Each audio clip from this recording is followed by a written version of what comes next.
Hello, and welcome to our 17th D&D 3.5 Prestige class review. Today we're going to be looking at the Knight of the Raven Prestige class from the Expedition to Castle Ravenloft adventure. The Knight of the Raven is a Prestige class geared toward paladins, but perhaps better for clerics or archivists or even druids to take. Its features mostly center around either fighting undead or the Raven familiar that the class provides. I'll be going over the Prestige class's requirements and features, and rating it on its concept and execution. The Knight of the Raven asks you to have a base attack bonus of +4, the ability to cast first level divine spells, and to be of good alignment in order to join. The only other requirement is that you must sit an overnight prayer vigil with another Knight of the Raven. These requirements are very unrestrictive and allow you to join as either a 4th level paladin or a 6th level cleric. You could also join as an 8th level archivist. These loose requirements mean the class is open to a wide variety of character types. Any paladin and most clerics are going to qualify for this class automatically, pretty much no matter what they do. Let's look at what the Knight of the Raven provides you in return for very little investment. You get a D8 hit die, which is a downgrade for any paladins entering the class, but an upgrade for any archivists. Clerics, of course, remain in the same boat as before.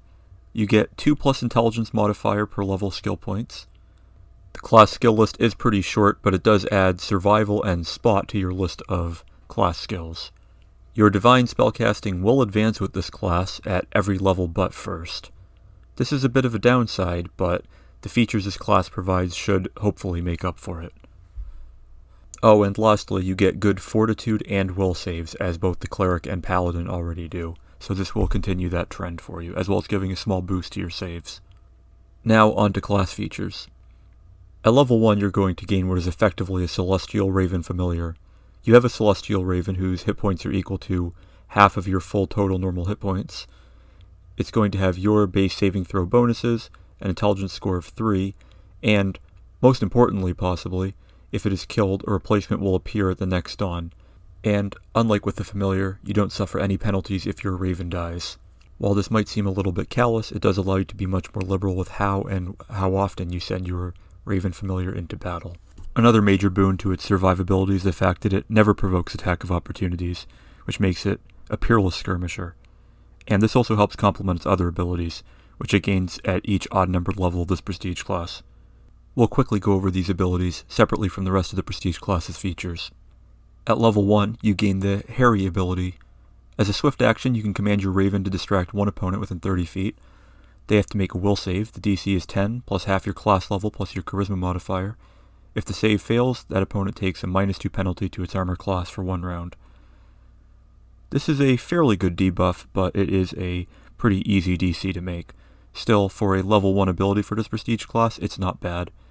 As to whether it's worth giving up a level of spellcasting, along with the rest of the Raven familiar features to start, is questionable. However, the abilities do get better later on. At 3rd level, you gain the Baffle ability, which means that if an opponent starts his turn with your Raven in its space, that opponent has to make a will save of the same DC, and if it fails, that opponent cannot make attacks of opportunity for 1 round.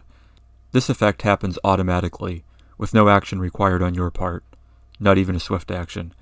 It does require your Raven to remain within striking range of an enemy, but even so, this is good for shutting down defenders, and to strike at the back rank if you need to. However, this is pretty situational, and again, it does expose your Raven to danger. Even though your Raven respawns, so to speak, at each dawn, you don't want to be without it for the rest of the day simply to use this ability in most cases. At level 5, you can command your Raven to keep an opponent off balance. If your Raven occupies an enemy space, that opponent provokes attacks of opportunities for taking 5-foot steps, as if it weren't taking a 5-foot step, and your Harrier automatically follows the target if it takes a 5-foot step. This can be good against rogues trying to 5-foot step into flanking or other such little tactical tricks. Generally speaking, melees are probably not going to last long enough for this to have too much utility, but it is still a decent, if mediocre, battlefield control tactic. At level 7, you gain the ability to channel spells through your Raven. However, this does lengthen the casting time. Free action, move action, swift action, and immediate action spells now require a standard action, and standard action spells now require a full round action to cast. Says other spells remain unchanged, and a channeled spell is treated as though the Raven were the caster. This is pretty much identical to the ability that wizards get for their familiars. While it does lengthen the casting time of the spell, It can be good for healing downed allies that you can't easily reach. Finally, at level 9, you gain Sight Link, which essentially allows you to see through the eyes of your Raven familiar. This is good for scouting, but by the level you're getting this, which is anywhere between 13 and 15, there are going to be better options for scouting, especially if your party has a wizard who can cast Arcane Eye, Scrying, Clairaudience, Clairvoyance, or other such spells. So overall, you get a Raven that functions a lot like a familiar, except that it respawns, can eventually channel spells through it, and gains some minor tactical hindrance abilities.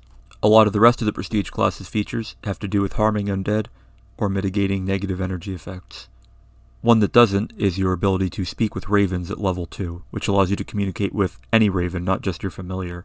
This can be useful if you are accosted by giant ravens or a swarm of ravens and you are able to try to talk them out of attacking you, but otherwise the utility of this feature is relatively minor. Also at 2nd level, you gain the ability to smite undead. You add your charisma bonus to your attack roll and your Knight of the Raven class level to your damage roll. If you roll a natural 20 on your smite attack, your bonus damage is doubled. This is separate from the critical hit mechanics.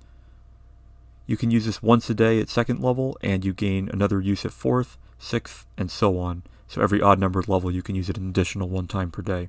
This ability is more narrowly useful than Smite Evil is, and the bonus damage on a natural 20 really isn't making up the difference here.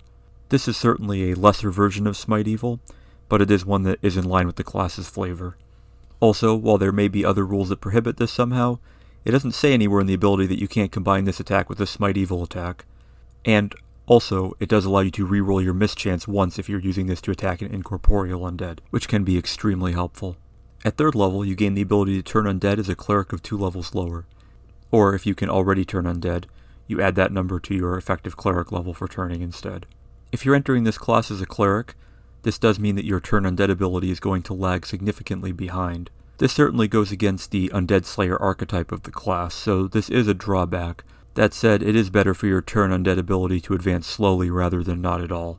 Overall, not a great feature, but at least it doesn't stop your advancement entirely. At 3rd level, you gain access to the Sun Domain.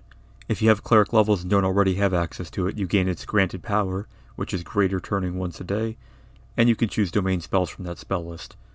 If you already have access to it, you can use the granted power twice a day.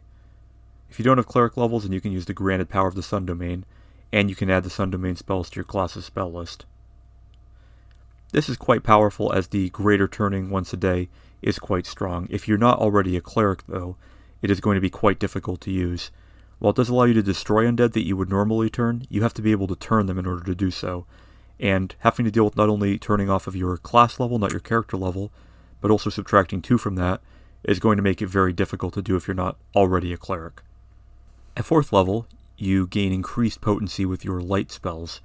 You double the radius of illumination of light spells you cast. They count as 1 level higher for countering or dispelling. The saving throw of any light spells you cast is increased by 2, and your effective caster level is increased by 1. This can be very useful if you take advantage of those light spells such as Daylight or Searing Light.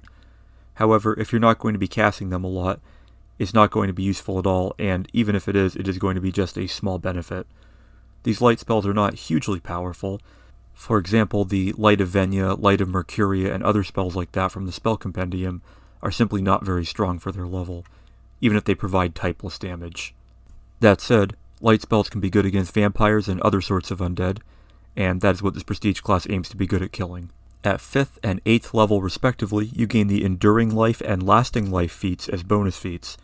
These are very strong feats which allow you to either temporarily ignore the effects of a negative level, in the former case, or in the latter, even remove one from yourself with a successful will save. This makes you very strong against vampires, wights, and other creatures that afflict you with negative levels when they attack. It can essentially remove one of the most annoying and infuriating attacks of a monster in D&D 3.5, and one of the few that can have a truly permanent effect on your character. While you could simply take these feats on your own, it is nice to have them as bonus feats and free up your feat slots for something more useful and more relevant to a particular build. Finally, at level 10, you gain the Burst of Vitality ability. This allows you to spend a turn undead attempt to make a special turn attempt.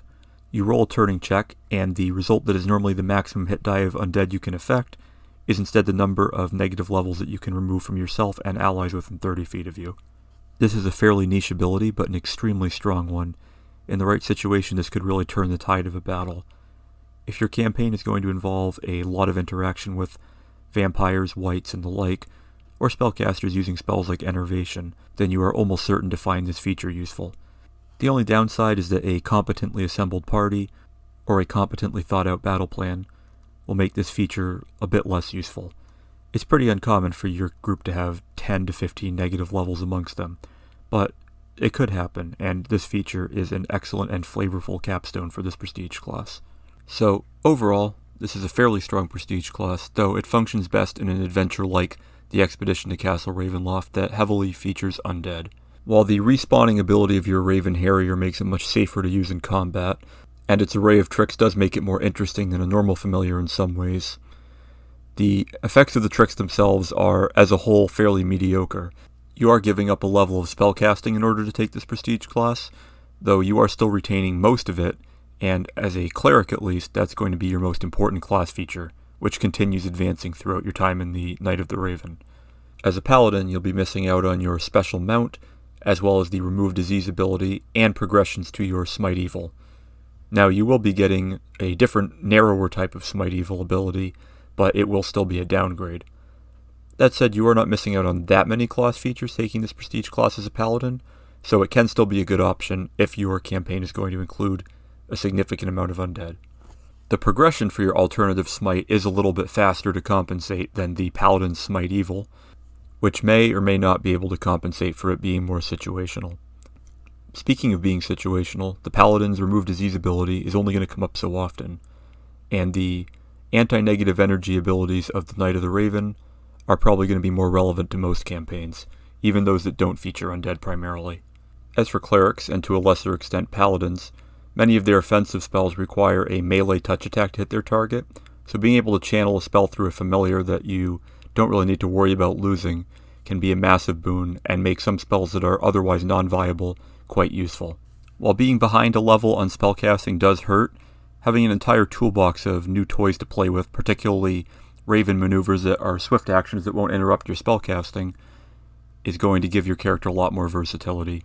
And while the cleric certainly doesn't need more versatility, being able to assist your party in small ways every turn at no cost to your regular spellcasting is going to be a major benefit. Overall, I would give this prestige class 4 stars for flavor and 4 stars for execution. Thematically, it could be considered to be spread a little bit thin, and mechanically a bit more so, but overall it does provide a diverse and useful array of class features at very minimal cost and very unrestrictive entry requirements. To improve this prestige class, one thing I would do is I would allow the Harry ability of the Raven to scale a little bit over time. By 10th level in this prestige class, you're likely going to be level 14 to 17, and by that point a -2 to armor class really isn't going to be making that much of a difference. A -4, -6 might be worth spending your swift action. There are quite a few swift action casting spells out there that you might want to be casting instead, or a quicken spell by that point. Likewise, while it's clear that the Raven familiar is supposed to be a limited version of a familiar, the fact that the sight link can only last for 1 round and leaves you fatigued at the end of it is a bit of a downer to say the least. By the time you're getting this feature, the wizard in the party has already had Arcane Eye and Prying Eyes for several levels. Lastly, while I do like that the Smite Undead feature does give a little bit of extra damage above normal Smite Evil by doubling your damage on a natural 20, note, not necessarily a critical threat, it does add a little bit of complexity that could be unwelcome for some players, and while that certainly isn't something that a 3.5 player would be shying away from, it can be a little bit annoying to keep track of and remember, and I simply would have added some sort of crit-based effect to allow it to synergize with critical hit builds. After all, since you can't normally score a critical hit on undead, which is probably why the ability was phrased that way, perhaps allowing this ability to give you that capability would have made it a little bit more effective and a little bit more attractive as an option. So overall, I would recommend this prestige class for a character in an undead-focused campaign. While a cleric may be better off taking something like Radiant Servant of Pelor or Hunter of the Dead for their prestige class, this is still a good and flavorful option. And for a paladin, it is going to offer you some more interesting features than you're going to get after level 4. You are missing out on your special mount, but in my opinion it's being replaced with something much better and much more suited to dungeon exploration, which is likely going to be the majority of the gameplay in your campaign. So, that's about it for this D&D 3.5 Prestige Class review. Please like, share, comment, subscribe, and so on. Let me know what prestige class you would like for me to review next. Thanks for watching, and I will see you next time.